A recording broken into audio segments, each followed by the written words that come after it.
일단은 지금 시나리오상 최악으로 가고 있고 시장은 침체를 반영하고 있는 가격 수준으로 계속 내려가고 있기 때문에 어느 정도 협상의 가능성만 나와도 조금은 안도를 할 수 있을 것 같고요. 루머이긴 하지만 지연이라던가 짧게 한 달이라던가 이런 식으로 홀딩이라는 뉴스가 나와도 역시 최악은 가지 않겠구나, 침체까지는 가지 않겠구나, 그러면 언제까지 얼마나 빠지냐, 이걸 제일 궁금해 하시거든요, 투자자들은. 저희가 이 세 가지 시나리오를 말씀을 드리는데, 첫 번째는 협상과 연준이 선제적으로 나왔을 때 정고점을 회복할 수 있고 하단도 어느 정도 지금이 마무리되는 국면이라고 생각을 하고 있고요. 두 번째는 협상은 없고 연준이 있거나 연준이 없고 협상이 있거나 이러면 전고점까지는 아닌데 그래도 S&P 500이 한 5,900선까지는 좀 반등할 수 있고, 하단 같은 경우는 조금 더 열려 있지만 PER로 봤을 때는 지금 18배 선까지 내려왔는데 뭐 16배까지는 가지 않는다, 이 정도로 보고 있는 거고요. 그러니까 저희가 의지할 수 있는 거는 협상이 나오거나 연준이 빨리 움직이거나,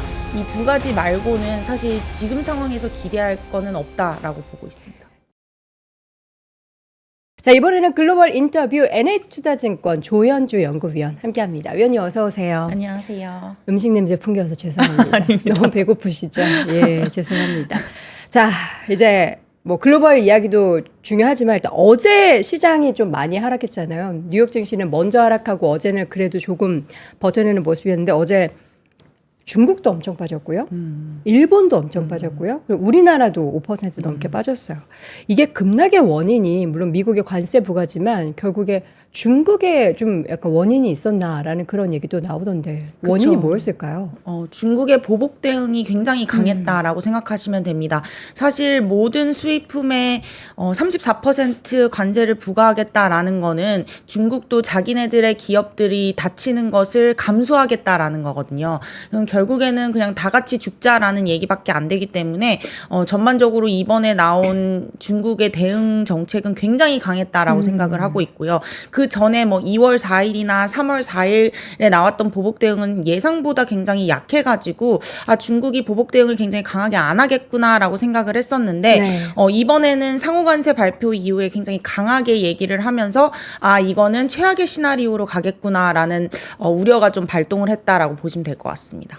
중국이 그렇게 보복 관세를 한다고 하자 트럼프 대통령도 바로 50% 추가 관세, 너네 그 보복 처리 안 하면은 50% 추가 관세 부과하겠다 이렇게 얘기하고 있잖아요. 근데 시간이 얼마 안 남았어요. 8일까지라고 하니까 이게 근데 어떻게 될지 너무 지금 궁금한데. 그래서 저희가 이제 시나리오로 좀 작성을 했는데 표를 한번 보시면 저희가 원래 기존에 이제 베이스 시나리오 같은 경우는 상호관세를 4월 2일에 부과를 트럼프가 하고 그 뒤에 이제 이를 가지고 뭐 협상을 하면서 좀 노이즈는 있으나 결국에는 뭐 협상을 하는 방향으로 예상을 했었는데, 보시면 저희가 생각했던 월스트로 가고 있어요. 최악의 시나리오.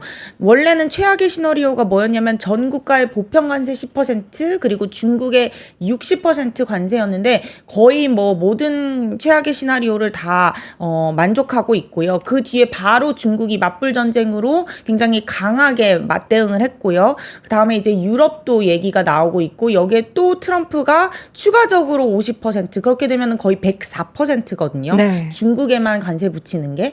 그렇기 때문에 전반적으로 만약 정말 지금 얘기한 대로 모든 것이 다 시행된다고 한다면은 사실 경기 침체입니다. 그래서 지금 상황으로만 놓고 봤을 때는 불확실성이고 경기 침체에 대한 우려가 있는 거고요. 다만 어제 시장에서는 다행히도 베센트 재무장관이 구원투수로 나섰습니다.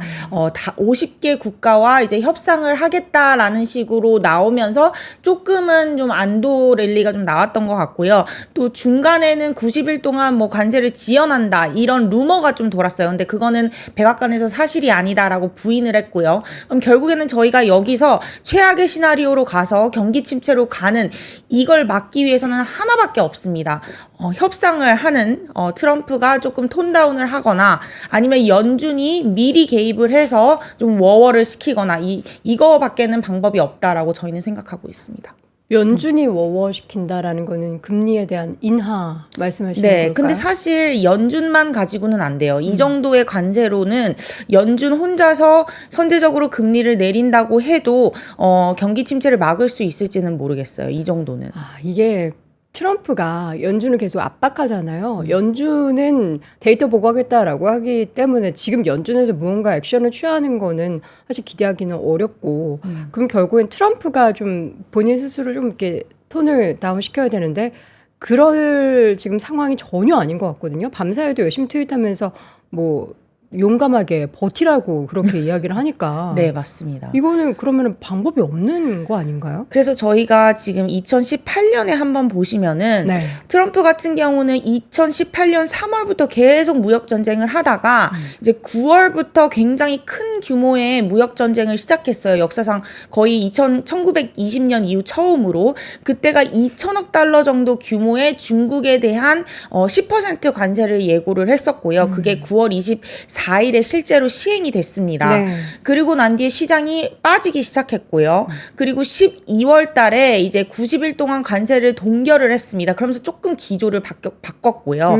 그때 계속 트위터에 남겼던 게 연준 금리 동결해라. 왜냐면 계속해서 금리를 인상하고 있었던 시기거든요. 네네. 그때는 동결해라 했는데 계속 말을 안 들었고 우리는 지금과 똑같이 얘기를 했거든요. 그러다가 12월 11일에 이제 주가가 많이 빠지니까 조금 말을 바꿨어요. 중국이 우리 미국산 대두를 많이 사주고 있다. 근데 사실이 아니었거든요. 그런 식으로 좀 말을 좀 바꿨고 그리고 12월 18일에 금리 동결을 그냥 했어요. 파월이 말을 안 듣고. 그러니까 쇼크가 났죠. 페드 쇼크가 맞아요. 나면서 그때부터 이제 12월 26일부터는 톤다운을 했습니다. 톤다운을 하면서 약간 미국 주식시장을 사야 된다. 미국 경제는 좋아질 것이다. 뭐 이러면서 계속 톤다운을 했었죠. 그래서 아마 주식시장이 과도하게 빠지게 되면은 트럼프 역시도 이에 대한 압박을 이기기는 어려울 것 같고 또 시위도 굉장히 많이 나오고 있기 때문에 물론 지금 시간이 없어서 시행은 될 수 있습니다. 그래서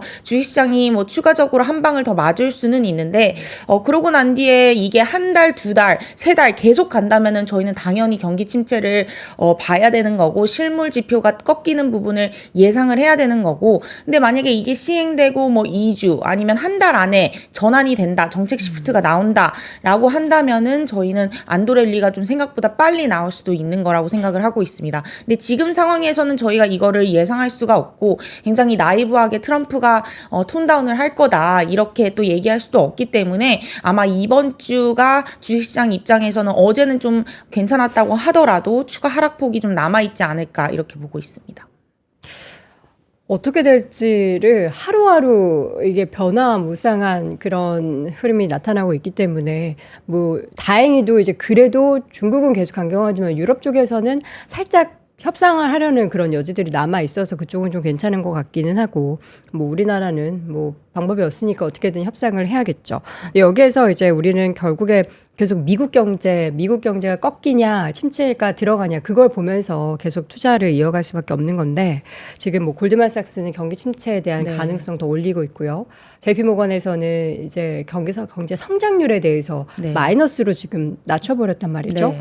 이렇게 숫자가 나오고 있는 이 시점에서 과연 증시는 뭐 좀 관세 얘기가 나오지 않는 이상 추가적인 하락이 좀 불가피하거나 좀 계속 이런 저점에서의 하락이 이어질 수밖에 없는 거 아닌가 싶은데. 사실 지금 외사에서 이제 조금씩 침체콜을 하고 있고 네. 뭐 완전한 침체는 아니지만 JP모건은 워낙 좀 베어리시한 기관이다 보니까 더 침체콜을 강하게 하고 있는데 네. 지금은 사실 만약에 정말 이대로 가서 저희가 얘기하는 최악의 시나리오로 간다라고 하면은 하단이 무의미합니다. 왜냐하면 결국에는 주식시장이 크게 살아나기 어렵고 또 침체라는 게 오면은 실질적으로 침체의 기간이 보통은 12개월 정도이기 때문에 굉장히 하단에서 계속 머무를 거거든요. 그래서 지금 상황은 저는 전망의 국면이 아니라 대응의 국면이라고 생각을 하고 있고요. 전망은 좀 무의미한 상황이 되었다라고 좀 판단을 하고 있어서 결국에는 침체가 되느냐 안 되느냐를 대응을 해서 빠르게 이제 반등이 나올 건지 아니면 우리가 빠르게 나와야 되는지 이 부분을 대응해야 되는 상황이다라고 생각을 하고 있어서 뭐 뉴스에 따라서 굉장히 시장은 변동성이 계속 지속될 것 같고 빅스 지수가 거의 50을 넘었거든요. 어제 시장은 그렇게 크게 하락하지 않았는데도 불구하고 변동성 지수는 50을 넘었고 이 50을 넘었던 적은 사실 코로나 때 그리고 2008년 금융위기 때 2000년 닷컴 버블 때 이렇게 경기 침체일 때만 50을 넘었어요. 2022년 주식시장이 막 엄청 많이 23% 하락했을 때도 빅스 지수는 36이었어요. 그렇기 때문에 이 공포지수라는 변동성 지수가 50을 넘었다는 거는 시장에서는 지금부터 계속 침체를 반영하고 있다라고 생각을 하고 있거든요. 그래서 이게 바뀌지 않는 한, 톤다운이 없는 한은 사실은 뭐 침체에 굉장히 가깝다라고 생각을 하고 있습니다. 관세 발표한 지 지금 이제 한 일주일 됐죠. 일주일 되고 나서 사실 이 내용을 완전하게 협상을 빠르게 진행하는 것도 너무 어려운 상황이잖아요. 원하는 부분에 있어서도 뭐 쉽게 말해서 베트남 같은 경우에는 먼저 0% 하겠다라고 하는데 그거 원한 거 아니고 네, 맞아요. 더 많은 걸 줘라고 하니까 네. 이게 빠르게 협상이 될 수도 없는 거고, 그리고 나라가 한두 국가도 아니고 가장 큰 중국 같은 경우에는 더 강경하게 펼쳐지기 때문에 어쩔 수 없이 관세에 대한 협상, 그리고 관세에 대한 이 노이즈는 단기간에 끝날 이슈가 아니라 질질질질 계속 끌어서 이게 뭐 몇 개월이 될지 네. 정말 1년이 될지도 모르는 그런 상황. 그럼 여기에서 시장에서 급반등을 바라기보다는 말씀하신 것처럼 급반등이 될지 아니면 빠져나와야 될지잖아요. 빠져나와야 된다라는 그런 생각을 좀 하게 하는데 또 그렇다고 빠져나오기에는 이미 내 포트폴리오에 네. 있는 손실은 너무나 많이 커져 있죠. 네, 아마 V자형도 아니고요. 뭐 완전히 하락하는 것도 아니고 네. 저희는 이제 U자형이라고 생각을 하고 U자인데 있는데 그 바닥이 조금 이제 길어지는 긴 U자형이라는 거죠. 그렇게 좀 생각을 하고 있고, 말씀하신 대로 협상은 오래 걸리기 때문에 저희가 여기서 기대할 수 있는 거는 뭐 갑자기 협상을 해서 뭐 이렇다 이런 것보다는 일단은 지금 시나리오상 최악으로 가고 있고 시장은 침체를 반영하고 있는 가격 수준으로 계속 내려가고 있기 때문에 어느 정도 협상의 가능성만 나와도 조금은 안도를 할 수 있을 것 같고요. 그리고 뭐 루머이긴 하지만 지연이라던가 네. 뭐 짧게 한 달이라던가 30일이라던가 이런 식으로 홀딩이라는 뉴스가 나와도 조금은 이제 기대를 할 수 있다, 이렇게 좀 생각을 하고 있고, 역시 최악은 가지 않겠구나, 침체까지는 가지 않겠구나, 이런 부분을 좀 기대할 수 있을 것 같고, 또 6월 달에는 뭐 감세 정책도 있고요. 그리고 연준이 뭐 금리 인하에 대한 부분이 5월은 어렵겠지만 그래도 6월 가능성은 굉장히 높거든요. 그래서 그런 부분들 정도를 봤을 때는 그래도 최악의 시나리오로 경기 침체로 좀 가는 거는 피하지 않을까, 이 정도로 생각을 하고 있고요. U자형이라고 한다면은 그러면 언제까지 얼마나 빠지냐, 이걸 제일 궁금해 하시거든요, 투자자들은. 네. 그래서 저희가 이제 세 가지 시나리오를 이제 말씀을 드리는데, 첫 번째는 협상과 연준이 선제적으로 나왔을 때, 그러면 이제 저희가 생각했을 때는 전고점을 회복할 수 있고 하단도 어느 정도 지금이 마무리되는 국면이라고 생각을 하고 있고요. 두 번째는 협상은 없고 연준이 있거나 아니면 연준이 없고 협상이 있거나 이러면 전고점까지는 아닌데 그래도 S&P 500이 한 5,900선까지는 좀 반등할 수 있고, 뭐 하단 같은 경우는 조금 더 열려 있지만 그래도 뭐 PER로 봤을 때는 지금 18배 선까지 내려왔는데 뭐 16배까지는 가지 않는다, 이 정도로 보고 있는 거고요. 근데 만약에 협상도 없고 연준도 없다, 그럼 당연히 PER 16배 다시 슉 내려가고 마진컬도 나오고 이러면서 뭐 다시 급락을 하겠죠. 그리고 그 하단은 계속 밑에서 유지하는 5,000 밑이나 아니면 5,000 초반선에서 계속 유지하는 흐름, 이런 쪽으로 이제 세 가지 시나리오로 봐야 되는 거죠. 그러니까 저희가 의지할 수 있는 거는 협상이 나오거나 아니면 연준이 빨리 움직이거나, 이 두 가지 말고는 사실 지금 상황에서 기대할 거는 없다라고 보고 있습니다. 지난 1기 때의 연준의 행보에 대해서 아까 표로 보여주셨잖아요. 근데 그때도 이제 인하가 아니고 동결을 했단 말이죠. 그때는 인상이었는데 인상을 했는데 동결을 기대했는데 이제 동결 인상을 했죠. 네. 네. 그러면은 네. 이번에는 더 사실 강대강으로 네. 연준은 우린 데이터 보고 하겠다라고 했으니까 네. 선제적인 인하를 기대하기에는 좀 이르잖아요. 그럼 6월까지면은 지금 4월 초인데 4월, 5월, 6 한 2달 넘게 이 협상이 지지부진하게 연속이 진행이 되고 있는 사이에 여러 가지 경제 지표 나오고 깨지고 하는 거를 우리가 다 그냥 또 받아들여야 되는 거네요. 그쵸. 봄이 너무 길 것 같은데요. 굉장히 어려운 국면이 온 것 같습니다. 5월 달에 인하할 가능성은 전혀 없나요? 저희가 이제 연준이 항복할 가능성을 두 가지를 보고 있는데 네. 첫 번째는 증시 폭락. 증시가 폭락하면 연준도 어쩔 수 없이 움직일 수밖에 없어요. 지금 왜냐면 폭락했잖아요. 네, 그래서 더 한 폭락? 가지 조건은 네. 이미 만족을 했습니다. 네네. 그럼 두 번째 조건이 필요한데 네. 그게 뭐냐면 이제 연준에서 보고 있는 게 기대 인플레이션 5년 이상의 기대 인플레이션 5-year 스왑이라는 지표가 네네. 있어요. 그러니까 단기적으로는 당연히 물가가 오르겠지만 네. 이렇게 경기 침체가 오면 5년 이상의 물가는 내려갈 수밖에 없어요. 경기 침체 우려 네. 때문에. 근데 그런 부분들이 지금 많이 내려왔거든요. 급락을 했습니다. 근데 아직까지 연준이 보고 있는 2018년 때랑 비교했을 때보다는 한 100에서 150bp 좀 높아요. 그게 만약에 경기 침체 우려가 더 강해지고 이 5년 이상의 기대 인플레이션이 내려오게 되면은 그때는 아마 연준도 선제적으로 움직이지 않을까 이렇게 보고 있습니다. 그 지표가 내려오려면은 더 심리가 네. 지금보다 더 최악으로 가야 되는 거잖아요. 이제는 완전히 보복 대응으로 가고 예. 상호관세가 가는구나. 경기 침체 콜을 계속 가는 거죠. 예. 지금도 힘든데 추가적으로 뭔가 더 뭐 중국이라든지 실제로 정말 관세부가 뭐 연기 그런 거 전혀 없이 관세가 부과돼서 뭐 제품 가격이 이렇게 올라간다. 아니면 기업들 실적 발표 곧 예정돼 있으니까 그 기업들에서 우리는 관세 부과에 대한 부담 때문에 이렇게나 많이 힘들어질 겁니다라는 얘기들이 나와야 그게 이제 더 많은 기대 인플레이션의 하락을 그쵸. 촉발하게. 그래도 다행인 되는 거군요. 거는 이제 실물 지표가 네.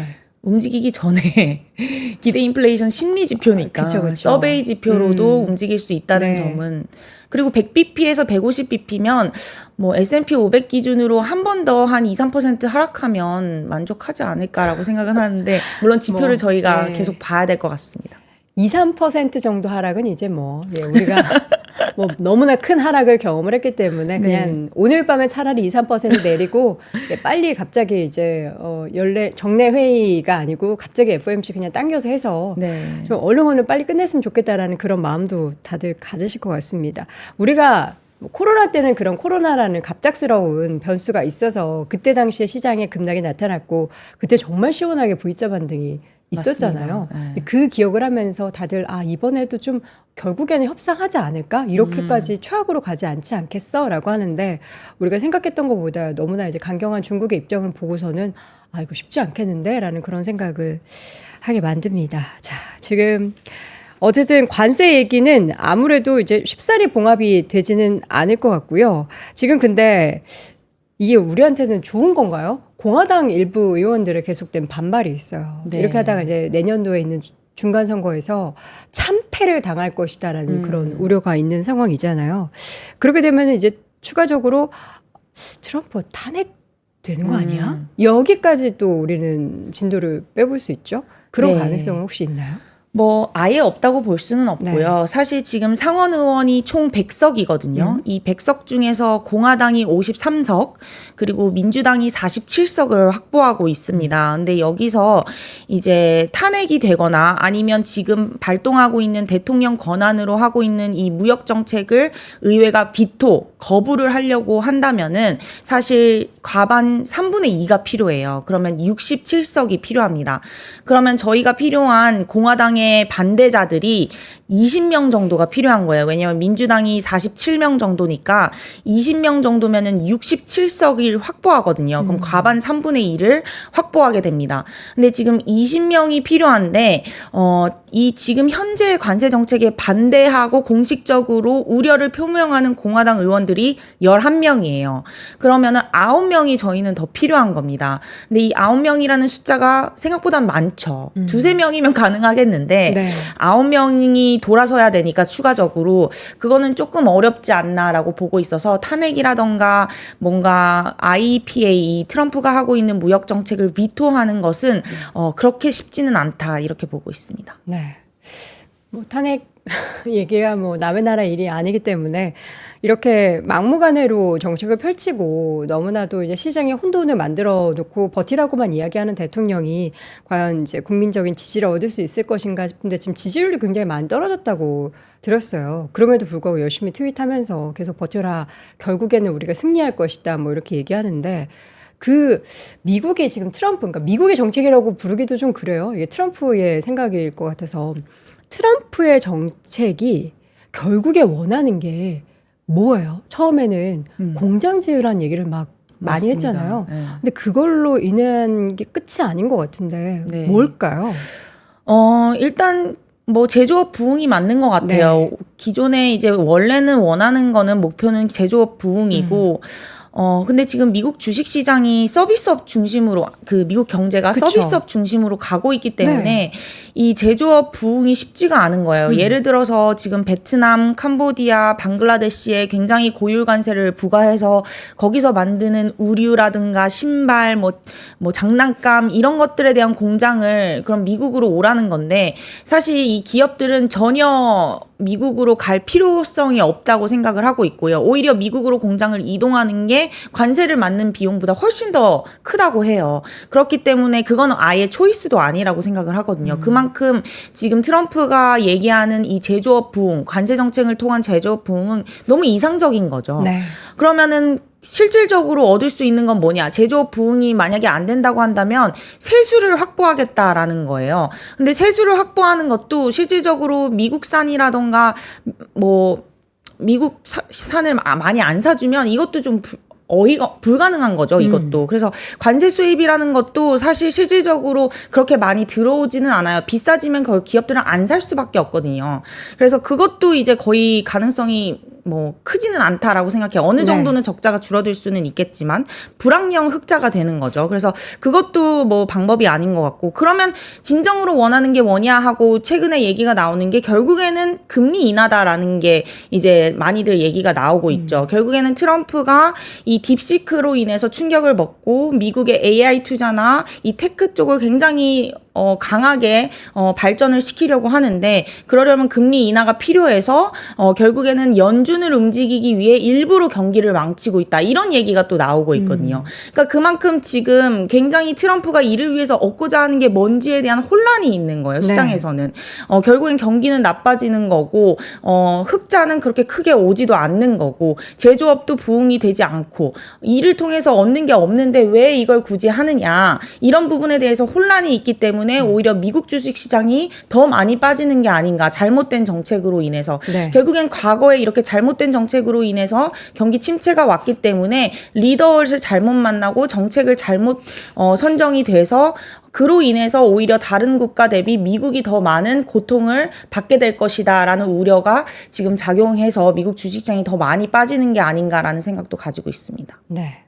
이번 주에 다양한 경제 지표 발표가 예정돼 있죠. 물론 이제 과거이기 때문에 여기에서 시장이 뭐 큰 의미를 부여할까 싶긴 한데 CPI나 PPI 뭐 FMC 회의록 의미 부여 크게 안 하는 게 좋겠죠? 과거 데이터라고 하면서 그냥 지나가겠죠? 맞습니다. 제가 봤을 때는 지금 이 상호 관세로 인해서 CPI, PPI 대부분 다 1.0% 이상, 뭐 많게는 2.5까지도 얘기가 나오고 있기 때문에 뭐 이번 주 발표되는 뭐 물가 지표는 전혀 의미가 없을 것 같고요. 아마 4월 부과된 이후에 발표되는 5월 물가 지표부터 아마 시장이 굉장히 민감하게 반응할 거다라고 생각하고 있습니다. 세미나 요즘에 많이 하세요? 최근 지난주에도 많이 하셨어요? 네, 지난주는 좀 많이 했고요. 이번 주는 뭐 어제는 아무것도 없었습니다. 오히려 불안해가지고 이게 또 어떻게 될지 모르니까. 세미나를 들을 정신이 아니시니까요. 근데 어쨌든 시장의 단기적인 급락 뒤에 뭔가 이제 저점은 좀 다가오고 있다라는 생각을 살짝 들게는 하는데 저의 이런 생각이 다른 분들도 비슷하게 생각하실 것 같고 맞나요? 네, 맞습니다. 대부분 언제까지 어디까지 이 질문을 전화로 굉장히 많이 하시고요.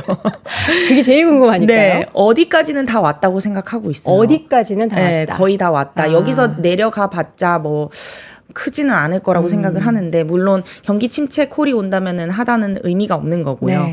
근데 어디까지는 거의 다 왔는데 이제 언제까지가 이제 문제인 것 같고요. 이 언제까지는 결국에는 뭐 협상이라던가 연준에 달려 있기 때문에 좀 불확실성이 지속되고 있어서 뭔가 손쉽게 매수를 한다거나 뭐 들어가려는 그런 분위기는 아니다. 아직은. 이렇게 보시면 될 것 같습니다. 그러니까 시장의 조정이 어디까지에 대한 해답은 그래도 우리가 가질 수 있는데 언제까지는 봐야 될 변수가 너무 많은 거죠. 네. 협상도 있고 연준의 스탠스도 있고 트럼프의 또 추가적인 어떤 액션이 뭐가 나올지 모르고 거기에서 이제 나오고 있는 경제 지표 중에서도 뭐 소프트 데이터도 계속 네. 변화무쌍하고 보복 대응도 예, 있고요. 보복 대응까지 있고 이거 너무 변수가 많은데요. 지금 얘기한 것만 해도 5가지예요. 네. 여기 중에서 우리가 긍정 희망회로로 돌릴 수 있는 건 저는 연준밖에 없는데요, 네. 지금. 그나마 그쵸, 네. 합리적인 결정을 하는 게 그래도 이제 맞아요. 연준이었으니까. 네. 연준 기대를 근데 지금 또 당장을 할 수 없고 그렇죠. 빨라봤자 6월, 네. 5월에 하면 안 되나? 그런 그러니까요. 가능성은 전혀 우리가 지금은 아직은 없는 것 같습니다. 6월로 좀 얘기하는 것 같고 또 파월도 물론 네. 연준이 독립성이 있다고 네네. 하지만 그렇게 트럼프와 사이가 좋은 것도 아니라서 안 좋죠. 지금 엄청 안 좋죠. 굳이 뭐 트럼프를 도와줄 마음이 없는 것 같습니다. 그냥 뭐 공무원으로 생각하잖아요. 파월은 트럼프를 공무원이라 생각하고 맞습니다. 어떻게든 트럼프는 파월을 좀 임기를 끝내게 만들고 싶어하고 네. 그런 상황인데 그렇게 되면 협조를 전혀 못하고 근데 그 협조를 못하는 그런 모습들이 사실 국민 입장에서는 그렇게 좋아 보이지가 않거든요. 그렇죠. 시장 네. 입장에서는 불확실성이고 변동성이죠. 그렇게 되면 파월도 약간 이제 좀 압박이 있지 않을까요? 네, 있습니다. 분명히 있을 것 네. 같고요. 2018년에 한번 페드 쇼크를 받았잖아요. 그쵸. 자기의 신념대로 해서 결국에는 금리 인상을 해가지고 그 다음부터는 동결 기조로 완전히 바꿨거든요.